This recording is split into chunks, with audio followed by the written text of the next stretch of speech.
Pernah nggak kalian kehilangan kepercayaan terhadap suatu brand cuma karena satu isu di media sosial? Yang padahal sebelumnya kalian nggak punya masalah terhadap brand tersebut. Atau bahkan kalian ikut beropini, ikut menilai tanpa tahu betul fakta terkait masalahnya. Kalau pernah, kalian sebenarnya bisa jadi satu hal yang sama, yaitu disebut juga opini publik. Dan yang menariknya adalah opini publik itu tidak selalu lahir dari fakta, tetapi seringkali terlahir dari persepsi yang sudah terbentuk. Di era digital sekarang, masyarakat sudah bukan lagi sebagai penerima informasi, tapi kita semua sekarang adalah penyebar informasi. Satu postingan, satu komentar, atau bahkan satu video akan menyebar luas dalam hitungan menit. Dan media sosial kini menjadi ruang publik baru, di mana opini publik dibentuk, diperdebatkan, bahkan juga dihakimi. Di tengah kondisi penting seperti ini, ada satu peran penting yang jarang terlihat, tetapi sangat menentukan arah opini tersebut, yaitu adalah tim public relation. To a buy one free. Good morning all of you. Public relation atau PR bukan hanya sebagai menjaga citra agar brand tetap terlihat baik, tetapi PR adalah jembatan komunikasi dari sebuah organisasi atau brand ke publik atau masyarakat. Mereka lah yang bertugas untuk menyampaikan pesan, membangun kepercayaan, dan yang paling penting adalah menjaga hubungan baik dengan publik, terutama jika terjadi sebuah krisis di suatu perusahaan. Karena faktanya, krisis tidak selalu terjadi dari hal yang besar, tapi kadang krisis terjadi dari hal kecil yang kemudian viral dan akhirnya berkembang. Dan disinilah PR bekerja. Mereka harus cepat untuk menganalisis isu tersebut, mengidentifikasi dampaknya, lalu mereka harus menentukan bagaimana organisasi tersebut harus merespon. Karena kalau terlambat sedikit saja, narasi akan diambil alih oleh publik.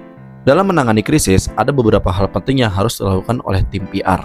Yang pertama adalah identifikasi isu, yaitu tim PR harus bisa mengidentifikasi apa sebenarnya masalah yang terjadi saat ini. Dan yang kedua, mereka harus bisa menganalisis dampaknya. Tim PR harus bisa menganalisis seberapa besar dampak yang dihasilkan terhadap kepercayaan publik. Dan yang ketiga, setelah dua step pertama ini sudah dilakukan, tim PR harus bisa menyusun strategi bagaimana pesan ini akan disampaikan, kapan pesannya disampaikan, dan juga melalui media apa. Dan yang terakhir, tentu saja tim PR harus melakukan evaluasi respon publik. Apakah dengan begini opini publik sudah mereda atau malah semakin memburuk? Tetapi PR tidak hanya untuk menangani krisis. Mereka juga berperan dalam membentuk opini publik. Caranya yaitu dengan framing, yaitu bagaimana sebuah isu disampaikan dari sudut pandang tertentu. Dan yang kedua itu dengan agenda setting, yaitu menentukan isu mana yang akan menjadi fokus utama perhatian publik. Dan yang ketiga tentunya adalah dengan teknik komunikasi persuasif. Dengan teknik komunikasi persuasif, sebuah pesan akan bisa mempengaruhi cara pikir publik dan juga sikap masyarakat. Dan sekarang mari kita lihat bagaimana tim PR menyelesaikan kasusnya di dunia nyata. Kasus pertama yang akan dijadikan contoh adalah kasus dari Bakso Afung pada tahun 2023. Isu ini bermula dari viralnya informasi terkait seorang influencer yang mengkonsumsi kerupuk babi di salah satu gerai mereka. Masalahnya, ini bukan sekedar makanan, tetapi menyentuh hal yang lebih sensitif, yaitu tentang kepercayaan dan juga nilai agama. Reaksi publik pun langsung besar, terutama dari masyarakat muslim. Dalam kondisi seperti ini, PR harus bergerak cepat, dan yang mereka lakukan adalah klarifikasi, serta menjelaskan bahwa produk mereka itu tetap halal, dan juga memisahkan antara tindakan konsumen dengan tanggung jawab brand.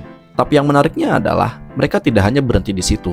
Mereka juga melakukan tindakan nyata, dengan cara menghancurkan seluruh alat makan di gerai tersebut sebagai bentuk komitmen menjaga kehalalan dan juga kepercayaan konsumen. Dan disinilah kunci pentingnya. Publik tidak hanya butuh penjelasan, tetapi juga aksi yang nyata.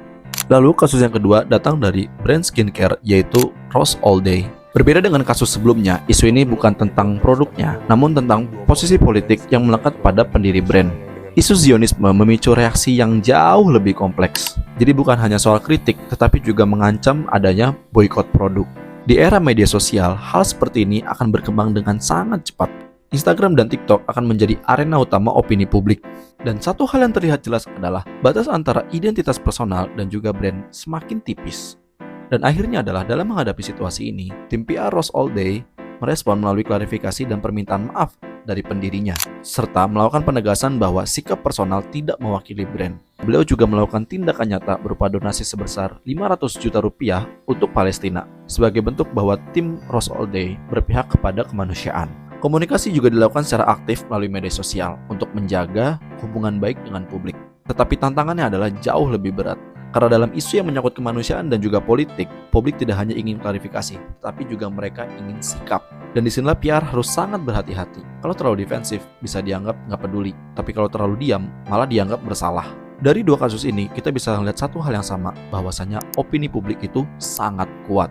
Ia bisa membangun reputasi, tapi juga bisa menghancurkannya dalam waktu yang singkat. Dan pada akhirnya, peran PR menjadi sangat krusial. Mereka bukan hanya sebagai penyampai informasi, mereka juga sebagai pengelola persepsi, penjaga kepercayaan, dan juga penentu arah komunikasi organisasi. Tetapi ada satu hal yang tidak boleh dilupakan oleh tim PR. Semua strategi seperti framing, agenda setting, komunikasi persuasi tidak akan berhasil kalau tidak dibangun atas kejujuran, transparansi, dan juga empati. Karena di era digital ini, publik mungkin bisa diarahkan, tapi tidak bisa dibohongi dalam jangka waktu yang panjang. Jadi setelah ini, setiap kamu melihat isu yang viral, coba tanya ke diri kamu sendiri, apakah ini fakta atau ini adalah hasil dari pesan yang sudah dikomunikasikan? Karena di setiap opini publik selalu ada cerita yang sedang ingin dibentuk. Saya Gani Wahyu dari kelompok 2, sekian, terima kasih.